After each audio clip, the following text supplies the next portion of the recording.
দেখুন, প্রথম কথা হচ্ছে, কেউ যদি তালিবানি মনস্ক হয়, কেউ যদি ধর্মান্ধ হয়, কেউ যদি ধর্মীয় মৌলবাদী হয়, তার কাছে আইন, তার কাছে সংবিধান, তার কাছে রাজ্য, সামাজিকতা, মানুষের অধিকার, মন দেওয়া নেওয়া করার অধিকার, সেটাও তো তার কাছে অবৈধ। এখানেও সেটা হচ্ছে।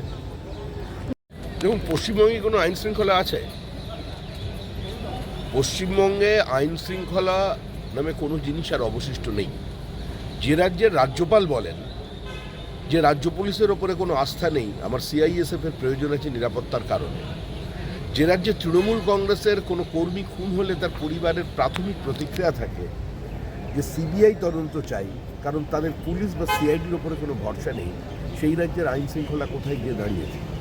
আসলে সমস্ত দুষ্কৃতী অপরাধমনস্ক মানুষজন যারা আছে তারা মনে করছে সরকারটা তাদের, তারা ভয়মুক্ত হয়ে গেছে। একটা সময় চোর ডাকাত পুলিশ দেখলে পালাতো, এখন চোর ডাকাতকে দেখে পুলিশ টেবিলের তলায় ঢুকে যাচ্ছে। এই অবস্থা হবে।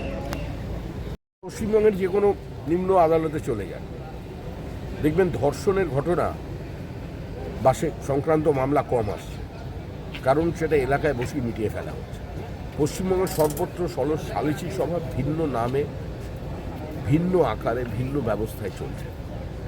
আর এমন বহু ঘটনা আছে যেটা পশ্চিমবঙ্গের সংবাদ মাধ্যমে প্রকাশ করা যায় না, সাংবাদিক সংগ্রহ করার পরেও।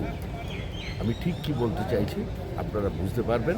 আর সংবাদ মাধ্যমের কল্যাণে আজ এই ঘটনাগুলো মানুষের সামনে আসছে। আপনাদের ধন্যবাদ।